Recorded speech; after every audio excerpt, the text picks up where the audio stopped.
Môre, môre, môre. Kan julle glo julle, dis 'n nuwe dag. Ek hoop jy het lekker geslaap en dat julle wakker is en opgestaan het en verfris voel. Ek hoop die nagrus was lekker en dis wonderlik om te weet dat die Here vir ons deur hierdie nag bewaar en behoed het en vir ons hierdie nuwe dag inlei.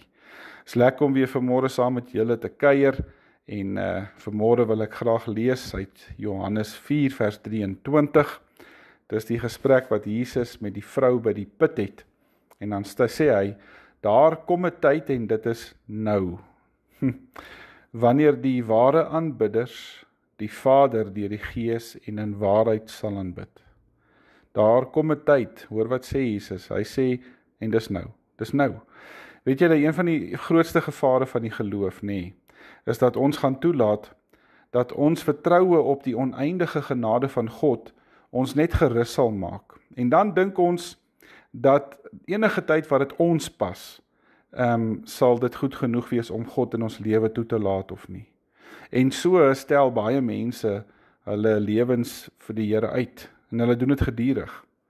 Maar weet julle, die Bybel het 'n totale ander beeld van wie die Here is. Dit wys dat hy op enige oomblik gereed is, om te kan ingryp in enige situasie. Hy het dit met die skepping gedoen, hy het dit met die koms van Jesus gedoen, hy gaan dit ook met die wederkoms doen. Ek meen, Jesus vertel van die bruidegom wat net skielik teruggekom het, en sy dienaars was in die moeilikheid, want hulle was met ander goed besig, en omdat hulle gedink het dat hy sy koms sou uitstel, was hulle onkant betrap. Weet julle, ons God is die God wat onverwagse inbreuk kan maak. Elke liewe oomblik is vol geleenthede. God kan kom, die Here kan optree, hy kan met een of ander onbelangrike diensknegt praat en daardeur die geskiedenis net van die wêreld verander. Nie volgende week nie. Hy kan dit vandag doen. Weet julle, hy het dit gedoen met Paulus op die pad Damaskus toe Paulus besig was om te werk aan môre gaan hy in Damaskus die Christene vervolg, toe ontmoet die Here hom vandag, en hy keer sy hele lewe om. En is dieselfde met Jona, toe hy gedink het, môre gaan hy in Tarsis aankom, toe sluk die groot vis vir Jona vandag in, en daar het Jona tot inkeer gekom.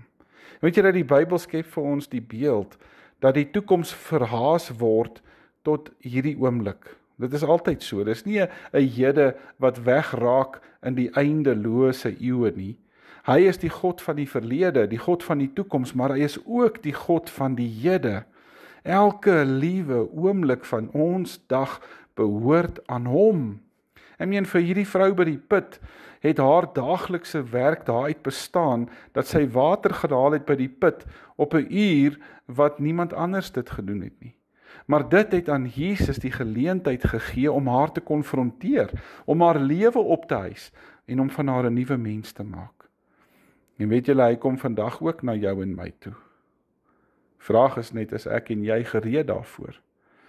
Ja, Dietrich Bonhoeffer het eendag hierdie baie ware woorde gesê, miskien kom Jesus môre terug. As dit gebeur, sal ons ophou om 'n beter toekoms te werk, maar nie een dag vroeër nie. Sjoe, die tyd is nou, vriende. Kom ons maak die oë toe, dan bid ons. Here Jesus, U sê vir ons in Openbaring 22, ek kom gou. En Here, help ons om dan elke dag daarvoor gereed te wees. Maar nie net môre nie, maar ook nou, in hierdie oomblik. Ek vra dit in U naam alleen. Amen. Baie dankie julle. Ek hoop julle het 'n wonderlike en 'n geseënde dag. Môre praat ons weer. Totsiens.